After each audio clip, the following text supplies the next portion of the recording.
The clatter of plates barely registered as I moved through the dimly lit restaurant, my feet aching from the 12-hour shift. Luciano's was supposed to be the crown jewel of Little Italy, all crystal chandeliers and crimson velvet upholstery, but after 6 months of serving wealthy patrons who looked through me rather than at me, the glamour had worn thin. Table 7 sent back another dish, Marco, the head chef, growled as I approached the kitchen. His face flushed with anger, beads of sweat collecting at his temples. Third time tonight, Mr. Castellano is about to pull my spine out through my throat. I glanced toward the corner booth partially concealed by an ornate privacy screen. Even from this distance, the tension radiating from Table 7 felt like static electricity in the air. My colleagues had been avoiding it all evening, finding urgent tasks whenever Giorgio, the manager, sought a server for the Castellano party. "What's wrong with the food?" I asked, peering at the barely touched plate of handmade tortellini, perfect little parcels sitting in a saffron cream sauce that cost more than my hourly wage. Marco threw his hands up. "Nothing. It's exactly as specified. But the daughter, she refuses everything. Mr. Castellano is losing patience." "Let me try," I offered, though I wasn't sure why. Perhaps it was the desperation in Giorgio's eyes as he approached us, or maybe I was simply too exhausted to recognize danger when it loomed. Either way, the words escaped before I could reconsider. Giorgio froze mid-step. "You? Sophia, you've been here 6 months. This is Antonio Castellano we're talking about." The name should have meant more to me than it did. I'd heard whispers, of course, how certain tables received special treatment, how men in expensive suits sometimes disappeared into the private dining room with Mr. Luciano himself, but I'd been too consumed with paying my rent and nursing school bills to pay attention to restaurant politics. What's the worst that can happen? They've already sent back 3 dishes, I reasoned, already reaching for a clean apron. Maybe a fresh face will help. Giorgio and Marco exchanged a look I couldn't decipher before Giorgio sighed. "Fine. Just be respectful." Very respectful. With steady hands but a hammering heart, I approached Table 7. The first thing I noticed was the silence, an unnatural pocket of quiet amid the restaurant's gentle hum. The second was the small figure hunched in the corner of the booth, a girl, perhaps 16, with dark hair falling in a curtain around her pale face. Her thin arms were crossed tightly across her chest, designer dress hanging from shoulders that seemed too delicate to bear its weight. But it was the man beside her who stole the oxygen from my lungs. Antonio Castellano didn't look up as I approached, his attention fixed on his phone. Still, his presence commanded the space like a physical force. Broad shoulders strained against the fine fabric of his suit, a watch glinting on his wrist that could have paid off my student loans in a single cell. Dark hair, threaded with silver at the temples, was swept back from a face that seemed carved from marble, all sharp angles and uncompromising lines. 2 men in dark suits stood nearby, their eyes constantly scanning the restaurant, hands positioned in a way that suggested concealed weapons. One nodded almost imperceptibly as I approached, a silent acknowledgement of my presence before I'd made a sound. "Excuse me," I began, voice steadier than I expected. "I understand there's been an issue with the meal." Finally, Castellano looked up. His eyes were the color of aged whiskey, amber and deep and burning with something I couldn't name. For one heart-stopping moment, his gaze swept over me, not the dismissive glance I received from most patrons, but a thorough assessment that seemed to catalog every detail from my sensible shoes to my hastily pinned hair. "The issue," he said, his voice a low rumble that vibrated through me, "is that my daughter hasn't eaten properly in 3 days. His accent was subtle but unmistakable, Italian softening the edges of his English. "The doctor says she must eat, but she refuses everything." The girl, his daughter, sank deeper into her seat, turning her face toward the wall. 3 restaurants tonight, Castellano continued, sliding his phone into his jacket pocket with deliberate movements. All special requests, all failures. I should have apologized, should have offered to bring the chef himself to discuss alternatives. Instead, I looked at the girl, really looked at her. The hollowness in her cheeks, the dark circles beneath eyes that held a storm of emotions. "May I sit?" I asked her directly, not her father. Surprise flickered across both their faces.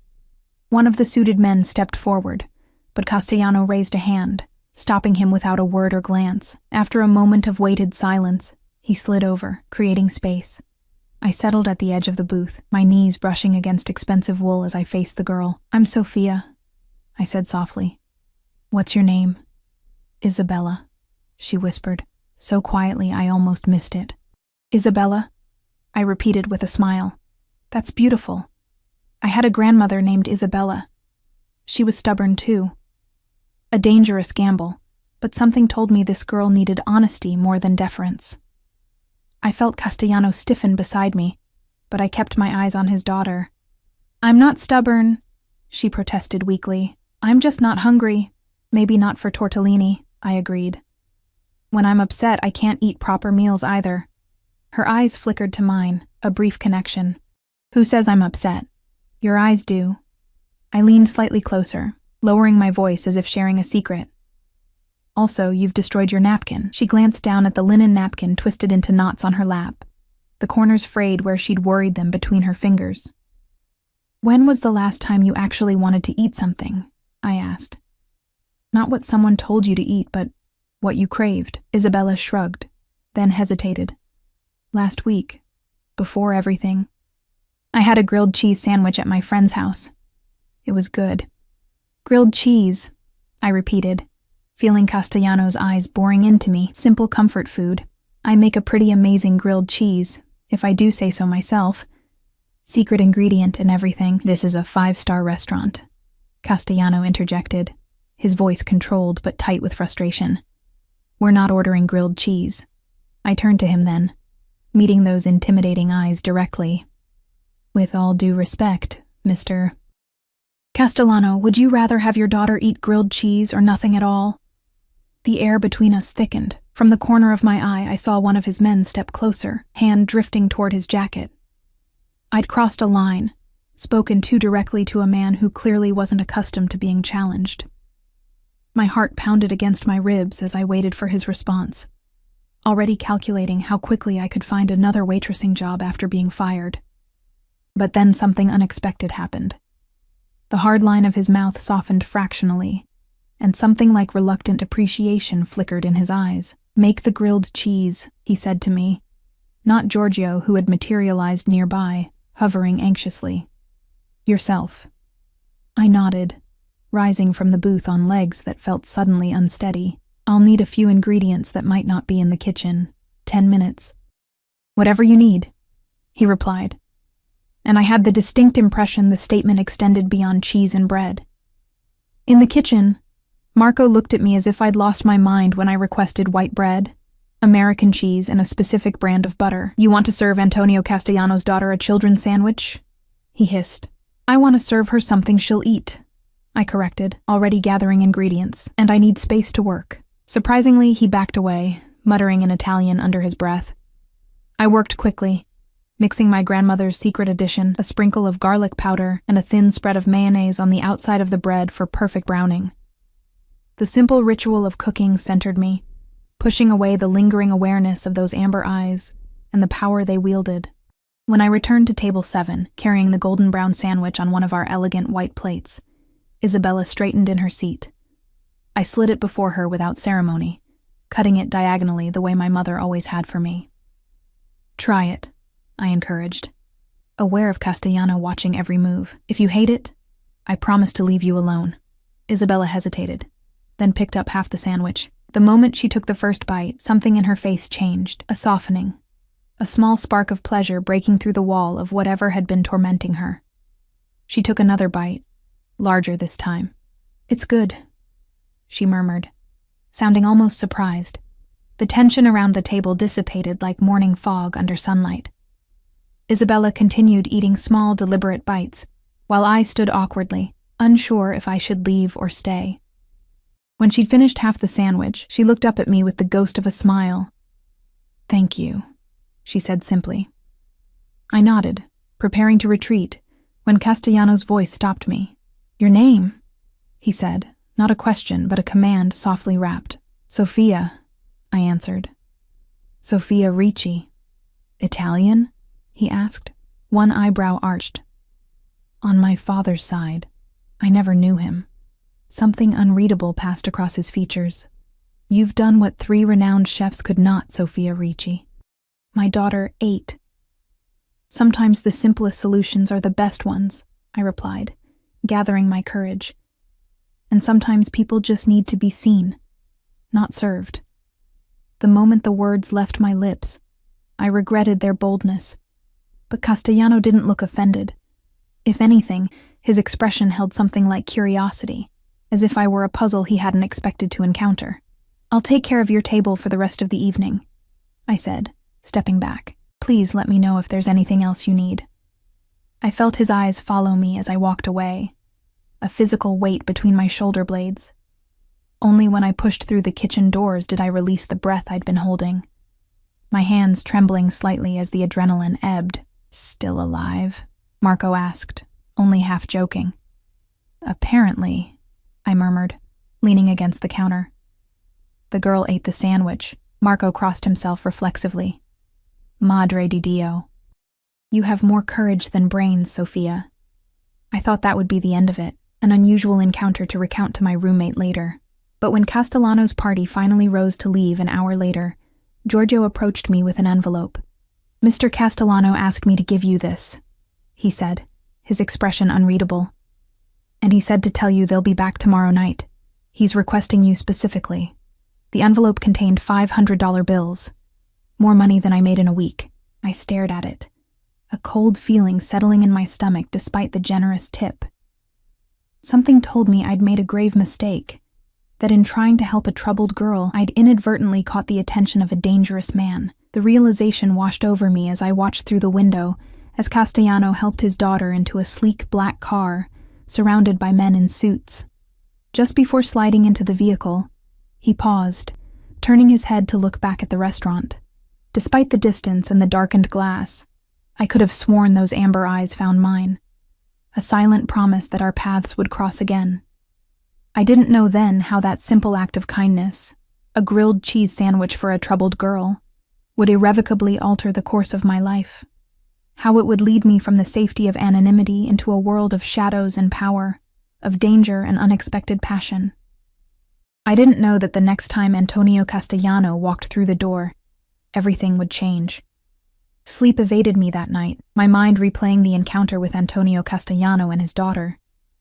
Something about Isabella's hollow eyes haunted me, a familiar emptiness I recognized all too well. I'd seen that same vacant stare in my own reflection years ago, when grief had hollowed me out and food became an enemy rather than sustenance. By morning, exhaustion clung to me like a second skin as I dragged myself through my nursing classes, struggling to focus on the instructor's lecture about proper medication dosages.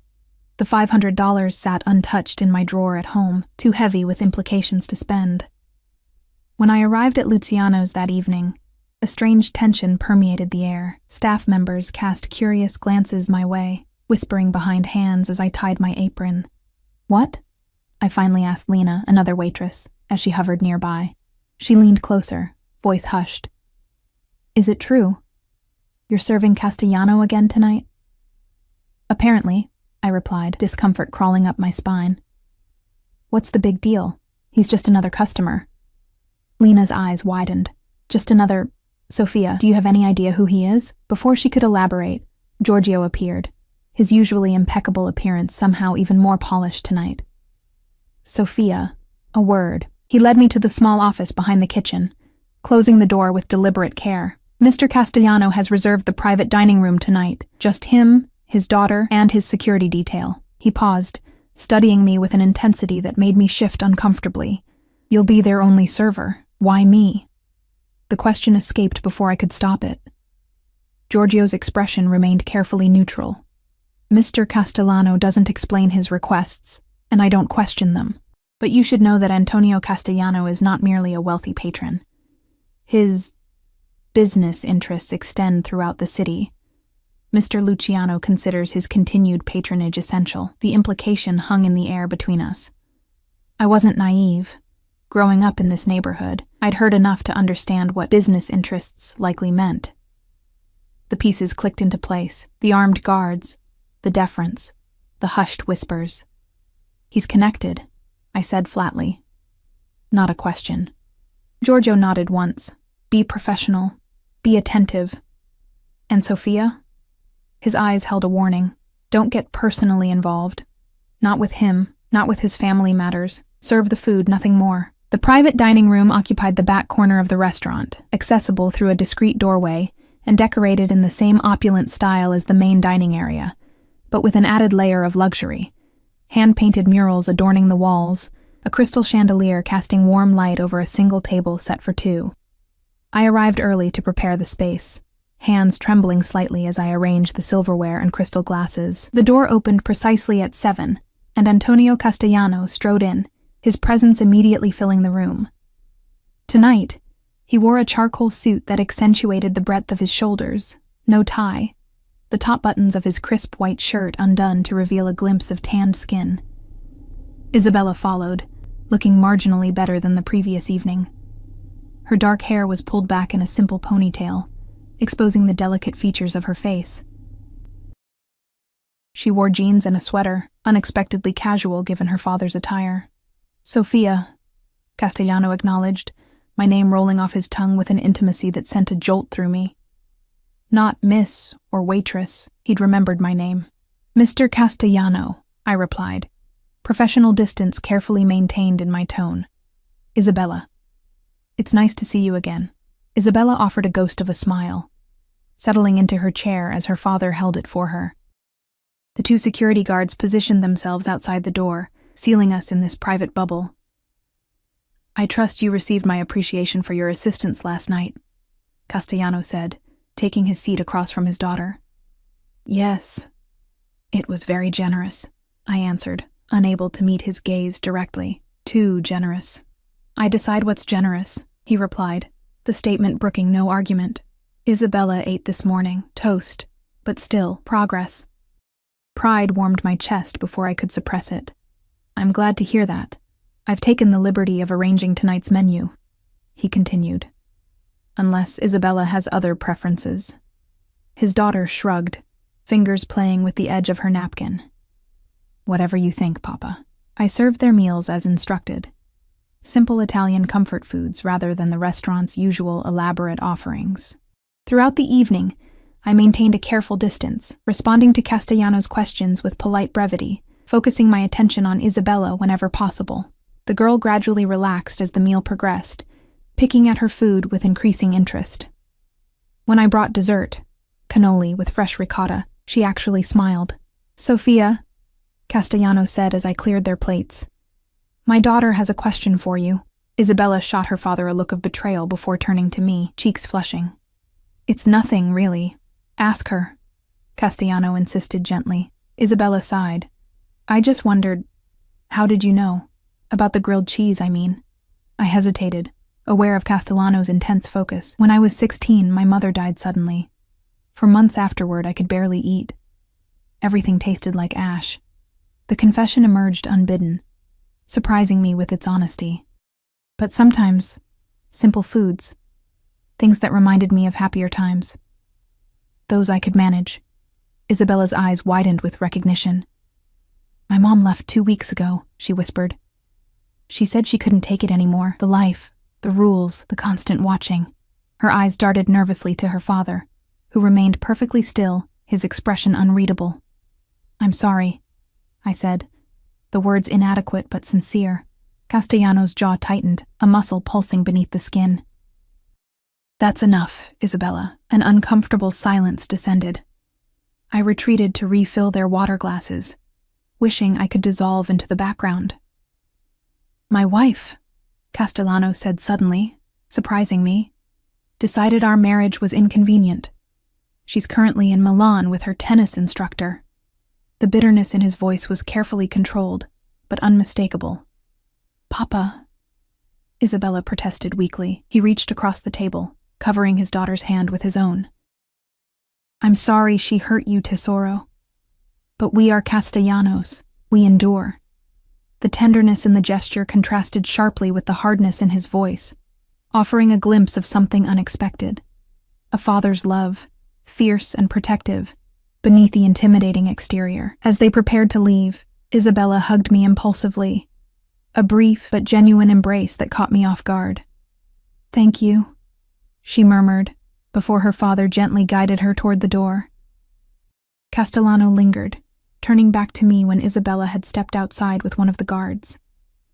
My daughter starts at Westfield Academy on Monday, he said, adjusting his cuffs with precise movements. She'll need to maintain her strength, her appetite. I nodded, uncertain where he was leading. I want you to come to my home tomorrow, he stated. Not a request, but a declaration. Teach my chef what you did. Show him how to prepare the foods she'll eat. Alarm flared through me. Mr. Castellano, I'm flattered, but I'm not a professional chef. I'm just a waitress putting myself through nursing school.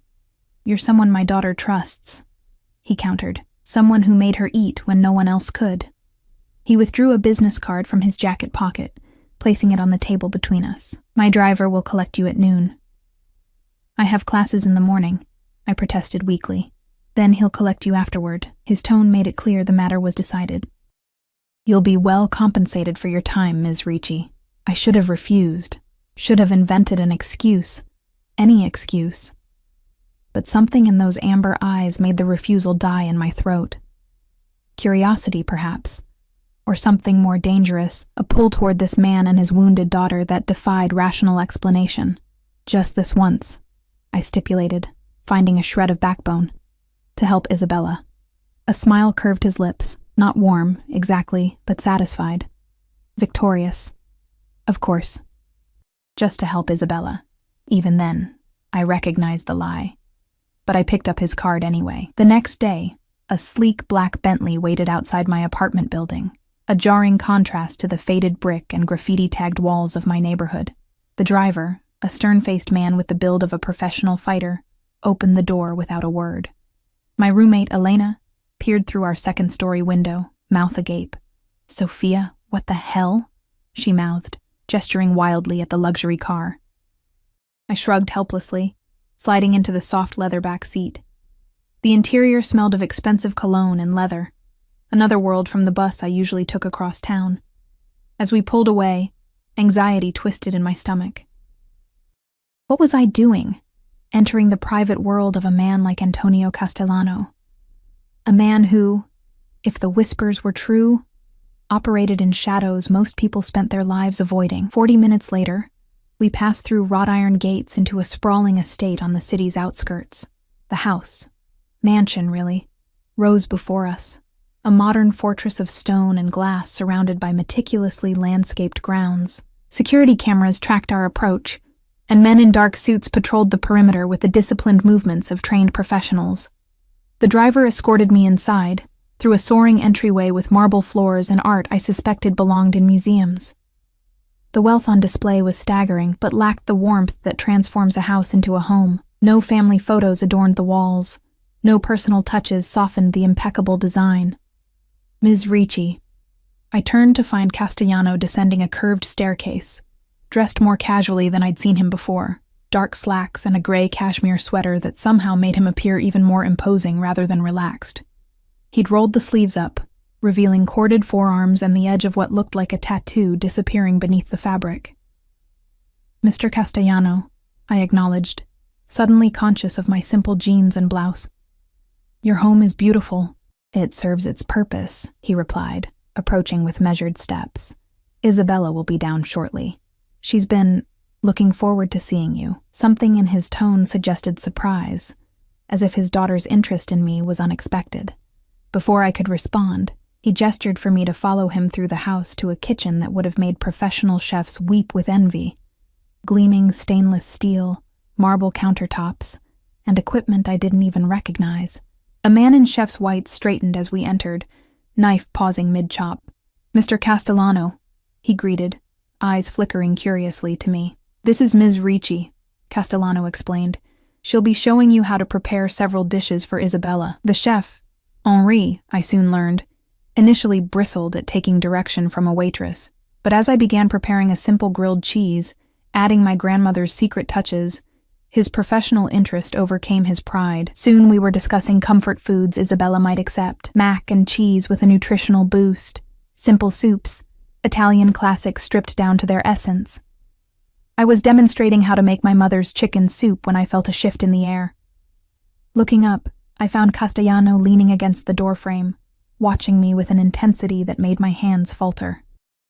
How long had he been standing there, observing as I moved through his kitchen, instructing his staff?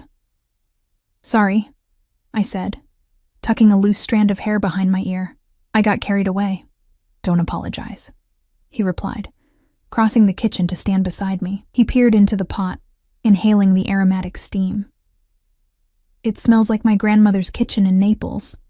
"High praise," I said, attempting lightness despite his proximity. He stood close enough that I could feel the heat radiating from his body, could detect the subtle scent of his cologne, something woodsy and exclusive.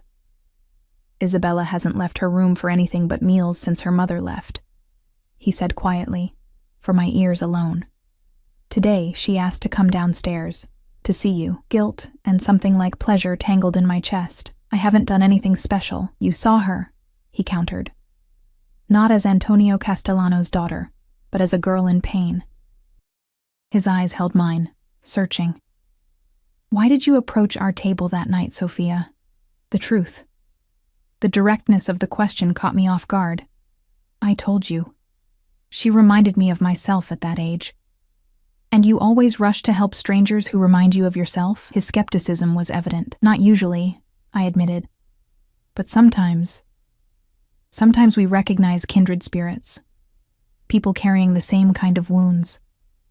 Something shifted in his expression. A softening, a recognition. For a breathless moment, I thought he might say more, might reveal something of the man beneath the power and control. But then Isabella appeared in the doorway, and the moment shattered. "Sophia," she called, a genuine smile brightening her face. "Papa said you were teaching Henri to make your special grilled cheese." Days stretched into weeks, and despite my initial resolve that my visit to the Castellano estate would be just this once, I found myself returning regularly. What began as cooking lessons for Henri evolved into something more complex. Informal therapy sessions, where Isabella would perch on a kitchen stool, watching me prepare comfort foods while gradually sharing pieces of her fractured world. Antonio never explicitly asked me to continue coming, yet somehow the arrangement became routine. His driver would collect me after my Thursday classes, and occasionally on Sundays, bringing me to the mansion where I'd spend hours in the kitchen with Isabella, talking while we cooked. "My mother used to bake," Isabella confided one afternoon as we kneaded pasta dough, flour dusting our forearms. "Before everything changed, before we moved to the big house and she started drinking at lunch." I maintained a neutral expression, though each revelation about the Castellano family dynamics fascinated and troubled me in equal measure. "Sometimes when our circumstances change, people struggle to adapt," I offered carefully. "Papa says she was weak," Isabella said, her fingers working the dough with more force than necessary, "that she knew who he was when she married him." And there it was, the elephant that perpetually occupied the room, who Antonio Castellano was, what he did.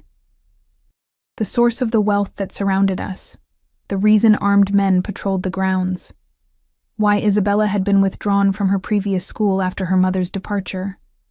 "Security concerns," Antonio had explained curtly when I'd asked. I'd never directly questioned him about his business, maintaining the polite fiction that he was merely a successful entrepreneur with unusually high security requirements, but I wasn't naive. The whispered conversations that stopped when he entered rooms, the men who arrived for closed-door meetings, the way Isabella carefully avoided mentioning anything about her father's work, it painted a picture I couldn't ignore. "Everyone has different strengths," I said diplomatically, showing Isabella how to roll the pasta thinner. "Maybe your mothers weren't the kind your father understood." Isabella considered this, dark eyes, so like her father's, thoughtful. "Papa respects you," she said suddenly. "I can tell." Heat rushed to my cheeks. "I'm just helping with your meals," I deflected. "No," she insisted with teenage certainty. "It's more than that. He watches you when you don't notice, and he listens when you speak, really listens. He doesn't do that with many people." I focused intently on cutting the pasta into even strips, unsure how to respond. I'd felt Antonio's eyes tracking me through the house, had noticed how he'd begun lingering in the kitchen during my visits, asking questions about my studies, my aspirations, small conversations that somehow felt weighted with unspoken currents. Your father is just concerned about you, I said finally. He wants you to be healthy.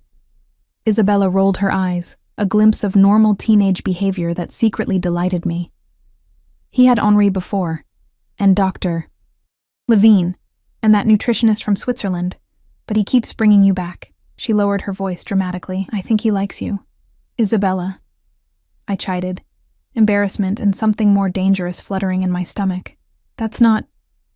What are we discussing so intently? Antonio's voice, smooth as aged whiskey, interrupted from the doorway. I startled, nearly dropping the pasta cutter. He stood watching us, jacket discarded, shirt sleeves rolled to expose strong forearms. A faint smile played at the corners of his mouth. Pasta secrets, Isabella answered promptly, eyes sparkling with mischief. Girls only. Is that so? Antonio approached, inspecting our handiwork. Looks like my nonna's recipe. Similar, I acknowledged, acutely aware of his proximity as he leaned over the counter beside me, but with a modern twist. His eyes caught mine, amusement warming their amber depths. You're full of surprises, Sophia Ricci. The way he said my name, letting each syllable roll off his tongue with that subtle Italian inflection, sent an involuntary shiver down my spine. I'd been fighting an unwelcome attraction to Antonio Castellano since that first night at the restaurant.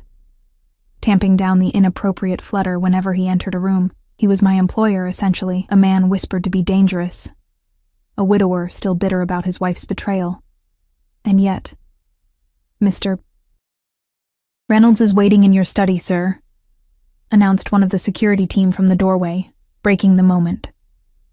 Antonio straightened, his expression cooling instantly. Tell him I'll be there shortly. He turned to Isabella, pressing a kiss to her forehead. Homework after dinner, Tesoro. She nodded, the easy affection between them a contrast to the sudden businesslike demeanor that had overtaken him. As he left, the atmosphere in the kitchen shifted, as though he'd taken some essential energy with him. See? Isabella whispered once he was out of earshot. He never checks on me when Mrs. Abernathy is here. Mrs. Abernathy, I'd learned, was Isabella's tutor, a stern woman who came daily to continue her education until arrangements for her new school were finalized. I shook my head, reaching for the tomatoes we'd need for the sauce. Let's focus on dinner, shall we? Later, after Isabella had gone upstairs to complete her assignments, I was gathering my things to leave when Antonio reappeared. He'd shed the businesslike demeanor from earlier, but something dark lingered in his eyes, a tension in the set of his shoulders. Leaving so soon? He asked, moving to the bar cart in the corner of the kitchen, an unusual feature that I'd noted on my first visit. He poured 2 fingers of amber liquid into a crystal tumbler. My shift starts in 2 hours, I explained, checking my watch. Thursday night is always busy at Luciano's. He nodded, taking a slow sip of his drink. You've been good for her, he said after a moment. Isabella, she's eating regularly now, talking more. Pride warmed my chest despite my efforts to remain professionally detached. She just needed someone to listen, someone outside the situation. Someone who understands loss, he added perceptively. You mentioned your mother died when you were her age. I nodded, surprised he'd remembered that detail from weeks ago. Car accident, drunk driver. And your father? Never in the picture, I said with practiced indifference. Left before I was born. Antonio studied me over the rim of his glass. So you raised yourself. I had my grandmother until I was 18, I corrected. She taught me everything I know about cooking, about survival, really.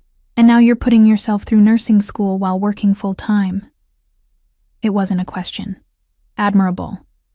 I shifted uncomfortably under his scrutiny.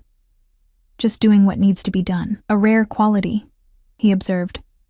Most people take the easy path when offered. There was no easy path to take, I said simply. He set down his glass, approaching me with measured steps. I've been thinking, Sophia, your arrangement with Luciano's, it's limiting your potential. Your studies suffer because of the hours. Alarm prickled along my skin. I need that job, Mr. Castellano. Antonio, he corrected, not for the first time. And what you need is time to complete your education without exhausting yourself. He leaned against the counter, close enough that I could smell the whiskey on his breath, the subtle cologne that had become distractingly familiar. I'd like to offer you a position here. Part-time, better hours, significantly better compensation. My mouth went dry. Doing what, exactly? Continuing what you've already begun, he said smoothly. Working with Isabella on her nutrition, helping her adjust to her new circumstances. She trusts you. That's invaluable to me. The offer was tempting, dangerously so. The hours at Luciano's were grueling, my grades suffering as I struggled to balance work and studies. Yet something about formalizing my relationship with the Castellanos felt like crossing a threshold I wasn't certain I should approach. I don't know, I hedged. I'm not a therapist or a nutritionist.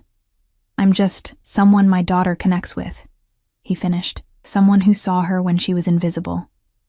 His voice dropped lower, something intense entering his gaze. Someone who isn't afraid to speak honestly, even to me. The air between us seemed to thicken, charged with something I couldn't, or wouldn't name. I took an instinctive step backward, creating distance. Consider it, he said, not pressing further. The offer remains open. His driver took me back to my apartment in silence, leaving me to wrestle with conflicting emotions. The rational part of my brain screamed warnings, reminding me of Giorgio's advice to avoid personal involvement, of the whispers about Castellano's business dealings, of the subtle threat that seemed to underpin his unfailing courtesy. But another part, a part I was increasingly struggling to ignore, was drawn to the complexity of the man I was glimpsing beneath the power and control. The father who clearly adored his daughter.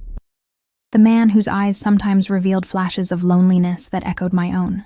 2 days later, I found myself in Giorgio's office at Luciano's, resignation letter in hand. You're making a mistake, he said bluntly, not bothering to hide his disapproval. Working directly for Castellano, it's different than serving his table, Sophia. You'll be in his world now. It's just part-time, I argued, though the distinction felt flimsy even to my own ears. Better hours, better pay. I can focus more on my studies. Giorgio's expression remained grim. That's how it starts. Small steps. Before you know it, you're in too deep to find your way back out. You're being dramatic, I said, discomfort making me defensive. I'm helping his daughter with her eating issues, not joining the family business. His eyebrows shot up at my flippant reference to what we both knew lay beneath the surface. Listen to me carefully, Sophia. Antonio Castellano is not just some wealthy businessman. He's the head of one of the most powerful organizations in this city. Nothing in his world happens by accident. Not who he meets, not who he employs, not who he allows close to his family. A chill crept up my spine despite the warmth of the small office. What are you saying? I'm saying be careful what door you walk through, Giorgio replied, his voice softening with genuine concern. Some can't be closed again. I left Luciano's that night with a strange sense of finality, as if I'd made a choice far more significant than simply changing jobs. Elena's reaction when I told her mirrored Giorgio's, her usual easygoing nature replaced by uncharacteristic seriousness. The Antonio Castellano, she demanded, eyes wide. Sophia, those rumors about his connections aren't just gossip. My cousin works at the courthouse, the things she's heard. I'm not naive, I insisted, folding laundry with more force than necessary. I know he's probably connected, but I'm not involved in any of that. This is about Isabella. Elena gave me a look of profound skepticism. Men like that don't hire pretty young women just to make sandwiches for their kids. Heat rushed to my face. It's not like that. No? She raised an eyebrow. You're telling me he hasn't looked at you that way? That you haven't noticed? I couldn't answer honestly, so I changed the subject. My first official day at the Castellano estate arrived with a mixture of anticipation and trepidation. The driver, Marco, I'd learned, collected me mid-morning, the now familiar route to the mansion giving me time to collect my thoughts. I dressed carefully in dark jeans and a simple blouse, professional but comfortable for cooking. The house seemed different somehow, now that I was officially employed rather than a guest.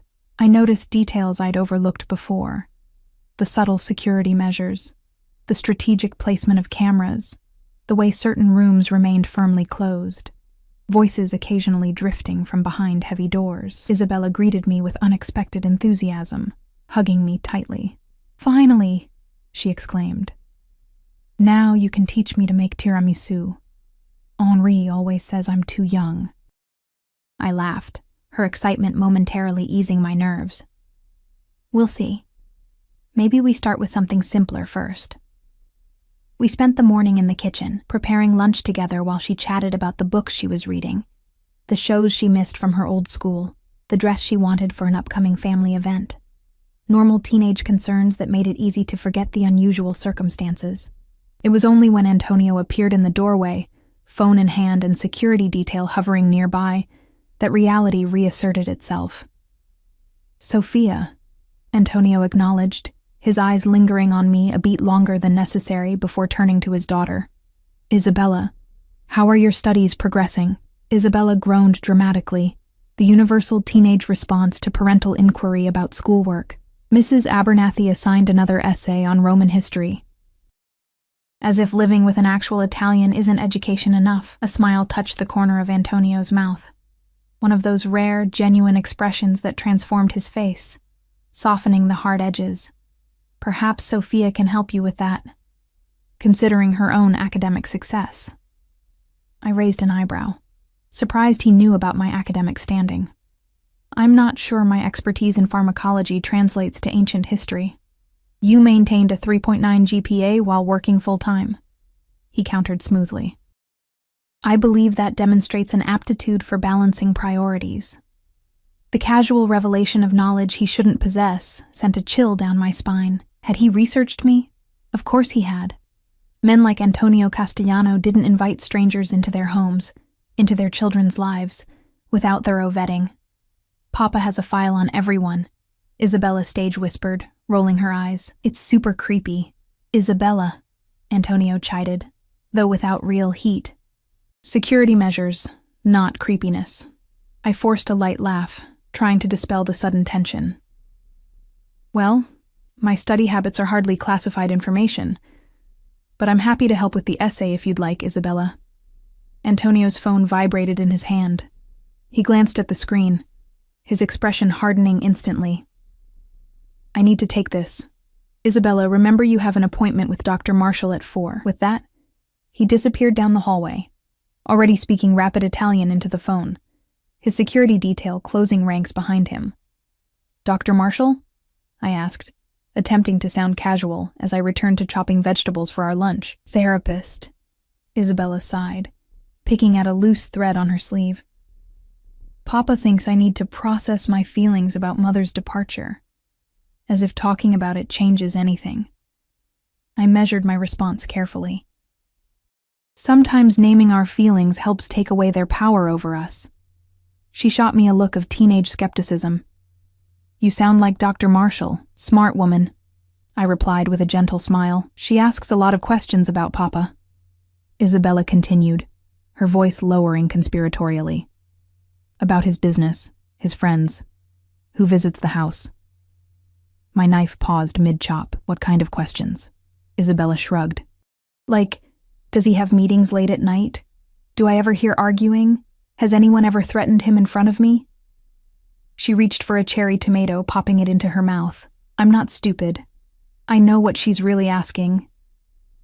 A knot formed in my stomach. "And what did you tell her?" "Nothing," she replied with surprising fierceness. "We're Castellanos. Family loyalty above all else." The conviction in her voice, so adult, so rehearsed, broke my heart a little. She was 16, caught between childhood and adulthood, already carrying the weight of family secrets. "Your father wants what's best for you," I said carefully. "That's why he arranged for you to talk to Dr. Marshall." "Papa wants to make sure I'm not damaged like Mother," she countered with brutal honesty, "that I won't crack under pressure, that I'm worthy of the name." Before I could respond, one of Antonio's assistants appeared in the doorway, Diane, a severe woman who managed the household with military precision. "Ms. Ricci, Mr. Castellano would like to see you in his study when you've finished with Isabella's lunch." My pulse quickened.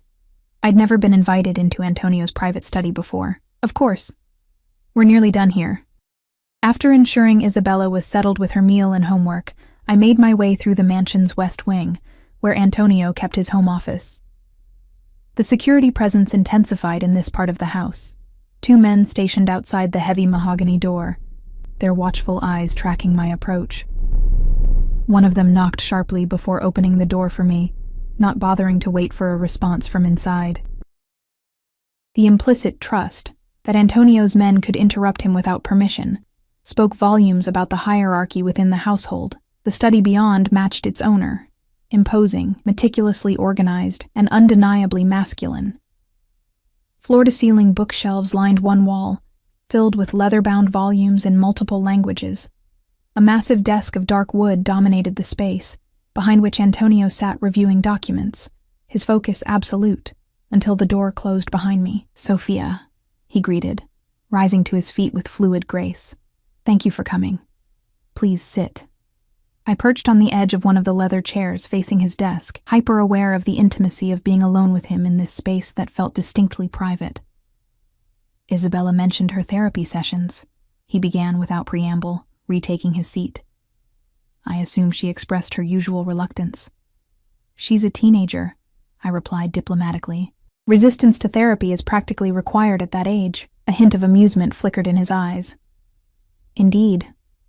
However, in this case, her reluctance may be warranted." He leaned forward, resting his forearms on the desk. "Dr. Marshall was recommended by Isabella's new school, but I've recently discovered her connection to Detective James Sullivan." The name meant nothing to me, but the way Antonio said it, careful, measured, conveyed its significance.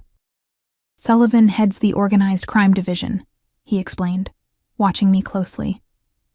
"He has a particular interest in my business affairs." There it was, the first direct acknowledgement of what had remained unspoken between us. My pulse quickened, a mixture of apprehension and something shamefully like excitement coursing through me. "You believe the therapist is gathering information," I stated, not a question. Antonio's eyes narrowed slightly, assessing my reaction. "I know she is. The question becomes, what do I do about it?" I shifted uncomfortably. "I'm not sure why you're telling me this." "Because Isabella trusts you," he replied simply. "More than she trusts this therapist. More than the security team. Perhaps even more than she trusts me at the moment." His jaw tightened fractionally. "Her mother's departure has left her vulnerable to manipulation." "You want me to what? Spy on her therapy sessions?" I asked, incredulous. "No," he corrected sharply. "I want you to be an alternative. Someone she can speak to freely, without fear of her words being twisted or used against her family." Against him, he meant. The implication hung in the air between us. "I'm not a therapist," I reminded him. "And I'm not comfortable being placed in the middle of whatever this is." Antonio studied me for a long moment, his expression inscrutable. Then, surprisingly, he nodded. "Your integrity is precisely why Isabella responds to you." He stopped, recalibrated. "It's a quality I respect, Sophia." The compliment, unexpected and seemingly genuine, caught me off guard. "Thank you." "I'm not asking you to spy," he continued, his voice softening. "Merely to be present, to continue as you have been, a stabilizing influence during a difficult transition." Put that way, it seemed reasonable enough. Yet beneath the surface request lurked deeper currents, boundaries being tested, loyalties being assessed. I was being drawn further into the Castellano orbit, and a voice in the back of my mind whispered warnings I was becoming too adept at ignoring. "I care about Isabella," I said finally. "I want to help her through this, but I need to be clear. I won't report to you about things she tells me in confidence, not unless it involves her safety." A smile curved his lips, not entirely warm. I would expect nothing less. As I rose to leave, he spoke again. "There's a family gathering this weekend. My father's birthday celebration. Isabella would appreciate your presence." It wasn't quite a command, but neither was it truly a request. The invisible lines between employer and employee, between professional distance and personal involvement, blurred further. "I have classes Saturday morning," I hedged. "Saturday evening," he countered smoothly. "Black tie. My driver will collect you at 7. I should have refused. Should have maintained the boundaries already dangerously compromised. Instead, I heard myself say, I'll need to find something appropriate to wear. His eyes traveled over me briefly, an assessment that sent heat rushing to my cheeks. I'll have something sent to your apartment. What's your size? The question, so personal, so presumptuous, should have offended me. That's really not necessary, Sophia, he interrupted gently. You'll be entering a world where appearances matter. Let me ensure you're comfortable in it. 2 days later, a package arrived at my apartment, a dress of midnight blue silk that probably cost more than 3 months' rent, accompanied by shoes and a delicate silver necklace. Elena whistled low when I tried it on, the fabric flowing like water over my curves, cut modestly yet unmistakably feminine. Still going to tell me this is just about his daughter? She asked pointedly. I avoided her gaze, smoothing non-existent wrinkles from the perfect garment. It's business. He's my employer. Employers don't buy dresses like that for their staff, she countered. Be careful, Sophia. Men like him. They see something they want. They take it. Her words echoed in my mind Saturday evening, as Marco drove me through iron gates I was becoming too familiar with, toward a house now ablaze with lights. Luxury cars lined the circular driveway, men in suits and women in evening gowns entering the mansion that had been transformed for the occasion. My nervousness must have been evident, for Marco, usually taciturn to the point of rudeness, offered a rare comment as he opened my door. Deep breath. They're just people with money, most of them not as smart as you. The unexpected encouragement steadied me as I made my way up the marble steps, the silk of the borrowed dress whispering against my skin with each movement. Inside, the foyer had been transformed into an elegant reception area, waitstaff circulating with champagne and hors d'oeuvres among clusters of guests speaking in hushed, important tones. I felt immediately out of place, an imposter in borrowed finery. Scanning the crowd for Isabella's familiar face, I instead found myself caught in an amber gaze from across the room. Antonio moved through the crowd with effortless authority, conversations parting before him like water. He wore a tuxedo that emphasized the breadth of his shoulders, the lean strength of his frame, custom-made, undoubtedly, to accommodate the subtle bulge beneath his left arm that I now recognized as a concealed weapon. You came, he said when he reached me, his voice a low rumble that somehow cut through the ambient noise of the gathering. You didn't leave much room for refusal, I replied, accepting a flute of champagne from a passing waiter to give my hand something to do. A smile touched his lips. The dress suits you. Heat crept up my neck. Thank you. Though it feels a bit like playing dress-up. You underestimate yourself, he countered, his gaze traveling briefly over me in a way that was not entirely professional. You belong in silk, Sophia. Before I could formulate a response to the unexpectedly intimate comment, Isabella appeared at her father's side, radiant in a deep crimson dress that made her look older than her 16 years. Sophia! She exclaimed, embracing me with genuine warmth. You look amazing. Doesn't she, Papa? Antonio's expression softened as he looked at his daughter. Indeed she does. Now, there are people waiting to greet you, Tesoro. Your grandfather, especially. Isabella rolled her eyes good-naturedly. No just wants to complain that I'm too thin and try to force-feed me cannoli. She turned to me. Come meet him. He'll love you, especially when I tell him you got me eating again. She looped her arm through mine, guiding me deeper into the gathering with surprising confidence for a teenager.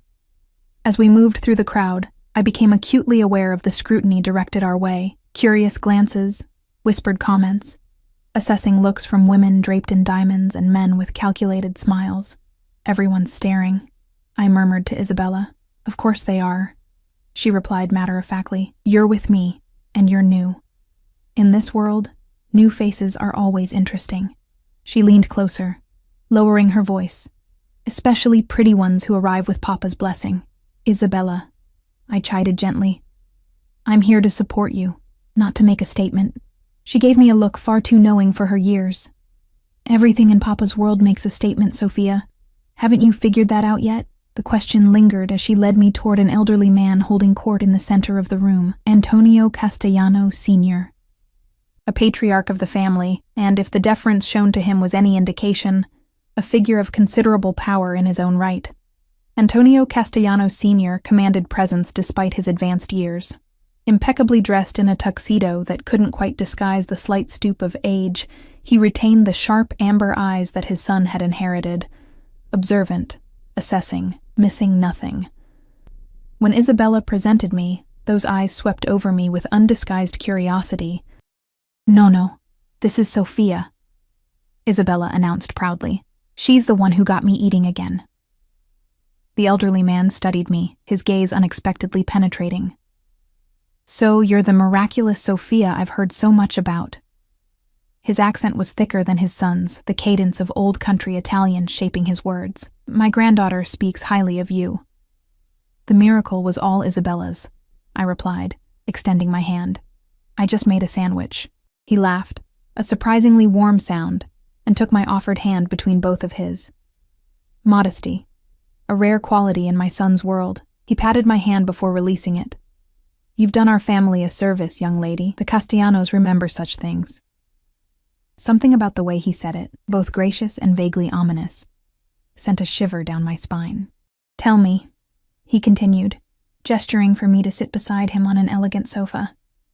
What is your family name again? Ricci, I answered, settling carefully in the expensive silk dress. Ricci, he repeated thoughtfully. From where in Italy? Sicily originally, I believe. My grandmother mentioned Palermo, but it was generations ago. His eyebrows rose fractionally. Sicilian blood. That explains much. Before I could ask what he meant, Antonio appeared at our side, one hand coming to rest lightly on my shoulder. The casual touch sent warmth cascading through me despite its innocuous nature. I see you've met my father, he observed, his tone carefully neutral. Indeed, the elder Castellano replied, his eyes moving between us with shrewd assessment. An interesting addition to your household, Antonio. Unexpected. Something passed between father and son. An undercurrent of communication I couldn't decipher. Antonio's fingers tightened almost imperceptibly on my shoulder. Isabella has grown quite attached, Antonio said simply. The old man's mouth curved in a knowing smile. Just Isabella? I felt heat rush to my cheeks as Antonio smoothly changed the subject, guiding the conversation toward family matters. I sat quietly, increasingly aware of being under evaluation, not just by the elder Castellano, but by everyone in the room. The weight of their collective scrutiny pressed against me like a physical thing. After what felt like an appropriate interval, I excused myself, needing a moment of respite from the intensity of the Castellano sphere. Finding a quiet hallway away from the main reception, I leaned against the wall, exhaling slowly. Overwhelming, isn't it? Came a female voice, cultured and faintly amused. I turned to find a striking woman watching me, champagne flute dangling elegantly from manicured fingers, dark hair swept into a sophisticated updo, diamonds glittering at her throat and ears. She exuded the kind of effortless wealth that made my borrowed dress feel suddenly costume-like. The first Castellano gathering is always disorienting, she continued, approaching with measured steps. I'm Elisa Venucci, Antonio's cousin. I accepted her outstretched hand. Sophia Ricci. Oh, I know who you are, she replied with a smile that didn't quite reach her eyes. Everyone does. The nursing student who tamed Isabella's hunger strike. Quite the accomplishment. Her tone carried an edge I couldn't quite identify. Not hostile exactly, but not friendly either. Assessment, perhaps, or warning. It wasn't that dramatic, I demurred. She was struggling after her mother left. Food became complicated. Elisa's perfectly shaped eyebrow arched. Valeria's departure was messy, though hardly surprising. She sipped her champagne, studying me over the rim. Antonio has a type, you know. The implication hung in the air between us. I straightened, discomfort morphing into indignation. I'm not Isabella's caretaker, she finished smoothly. Of course, my mistake. Before I could formulate a response, another voice interrupted. Male, slightly slurred with alcohol. Elisa, darling, are you terrorizing Antonio's new friend? A man appeared beside her, handsome in a polished, superficial way. His eyes, slightly unfocused, swept over me with unconcealed interest. Just making introductions, Matteo, Elisa replied coolly. Sophia, my husband Matteo Venucci. Pleasure, he drawled, taking my hand and holding it slightly too long. So, you're the one who's had our Antonio distracted these past weeks. I extricated my hand, increasingly uncomfortable. I should get back to Isabella, of course. Elisa smiled thinly. Family first. Always the Castellano way. As I turned to leave, she added softly, just a friendly suggestion, Sophia. Remember your place in this house. Antonio may find your authenticity refreshing, but novelty wears thin, especially in our world. The encounter left me rattled, the carefully constructed pretense that I was simply Isabella's caretaker. A professional relationship, nothing more. Suddenly paper-thin and transparent. I moved through the party with heightened awareness, noticing the appraising glances, the whispered conversations that ceased as I passed. I found Isabella with a group of teenagers, cousins and family connections, I presumed, looking almost normal, almost carefree. As they huddled around smartphones and shared inside jokes, she brightened when she saw me, waving me over. Are you having fun? She asked earnestly. It's illuminating, I answered honestly. Your grandfather is quite remarkable. She beamed. Nono likes you, I can tell. How can you tell? He asked questions, she replied simply. If he didn't like you, he wouldn't bother. I glanced across the room to where the elder Castellano was engaged in conversation with Antonio, their heads bent close together, expressions serious despite the celebratory atmosphere. As if sensing my gaze, Antonio looked up, his eyes finding mine with unerring precision across the crowded room. Something electric passed between us. A current of recognition, of mutual awareness that transcended the physical distance. For a breathless moment, everything else receded. The glittering party, the curious onlookers, the weight of propriety. There was only his gaze, steady and intense, and the answering flare of heat in my veins. Then Isabella tugged at my arm, breaking the connection. Come meet my cousins, she urged, pulling me toward her teenage circle. The evening progressed in a blur of introductions and carefully navigated conversations. I sipped champagne sparingly, hyper-aware of maintaining composure in this unfamiliar territory. By the time dinner was announced, I'd met more Castellano relatives and associates than I could possibly remember, each interaction underscored by curiosity about my presence, my relationship to the family. I found myself seated at the main table between Isabella and an elderly aunt, who peppered me with questions about my background, my education, my family, or lack thereof. Antonio sat across and several seats down, engaged in conversation with a silver-haired man, introduced as a longtime business associate. Though he didn't look my way often, I felt his awareness like a physical touch, attuned to my movements, my responses, my comfort level in this rarefied atmosphere. After dinner, as musicians set up for dancing, Isabella was summoned by her grandfather, leaving me momentarily alone. I took the opportunity to step onto one of the terraces, grateful for the cool night air after the overwhelming intensity inside. The gardens below sprawled in manicured perfection, security lights illuminating the perimeter where men in dark suits patrolled with military precision. Even in celebration, the Castellano compound remained a fortress, beautiful, luxurious, but fortified nonetheless. Catching your breath? Antonio's voice came from behind me. I turned to find him approaching, 2 fresh champagne flutes in hand. He offered one to me, his fingers brushing mine in the exchange. It's a lot to take in, I admitted, accepting the glass. Your family is extensive. A smile touched his lips, and opinionated. I imagine they haven't been subtle in their curiosity about you. Subtlety doesn't seem to be a Castellano family trait, I observed, emboldened by champagne and the relative privacy of the terrace. He laughed, the sound startlingly genuine. Touché.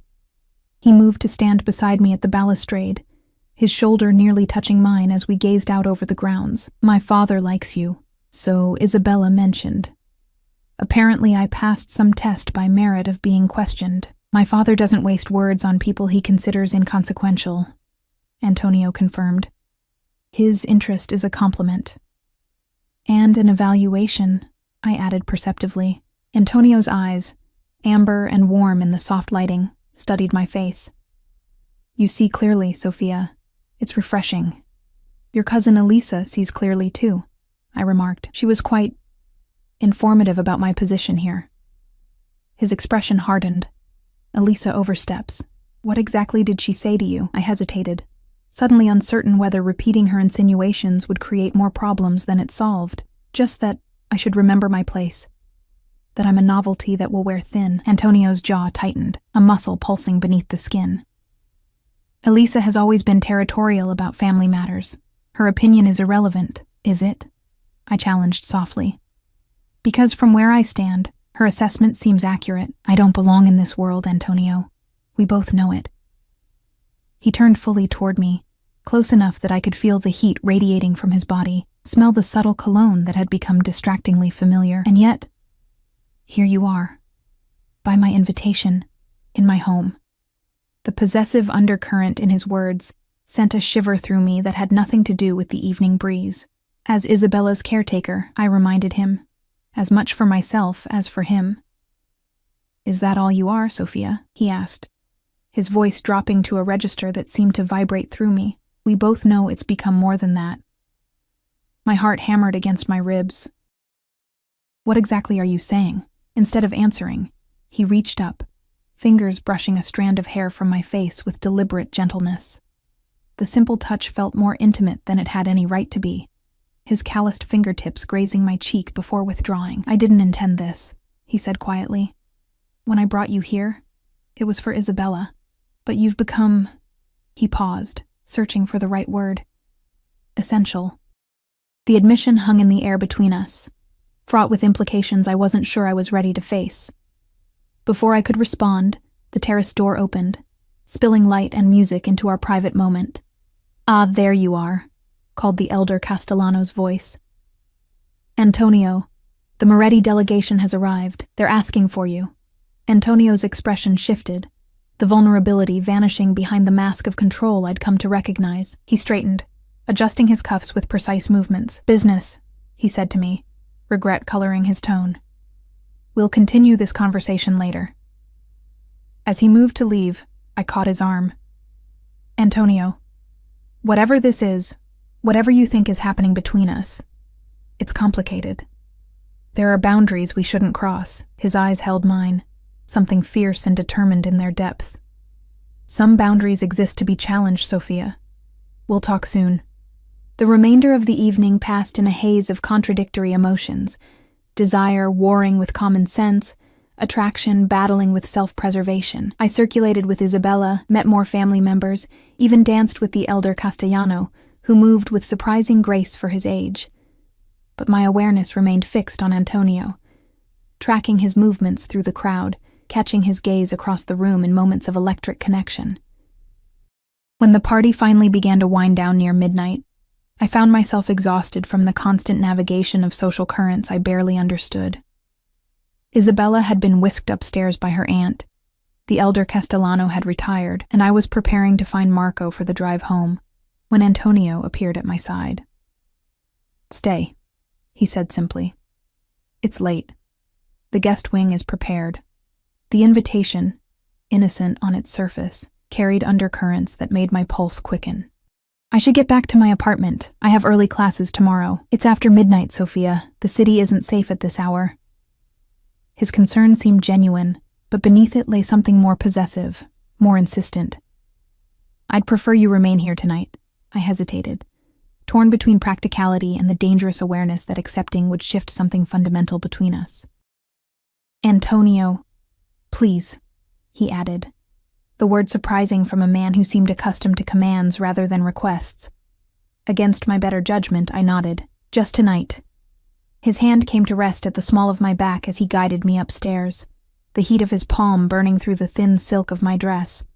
We moved in silence through the quieting house, tension coiling between us with each step. When we reached the door of the guest suite, he paused. If you need anything, he said, his voice low and controlled. My rooms are at the end of the hall. Our eyes locked, the unspoken invitation hanging in the air between us. For a breathless moment, I thought he might close the distance between us, might finally convert the simmering tension into action. Instead, he stepped back, restraint evident in the rigid set of his shoulders. "Good night, Sophia," he said, his accent thickening around my name. "Sleep well." As I closed the door behind me, leaning against it with a shaky exhale, I knew with absolute certainty that whatever line I'd been carefully maintaining between professional and personal, between resistance and surrender, was rapidly dissolving. Giorgio's warning echoed in my memory. Some doors can't be closed again. I was standing on the threshold of one such door, poised to step through into Antonio Castellano's world fully, irrevocably. The most troubling realization was how desperately I wanted to take that step.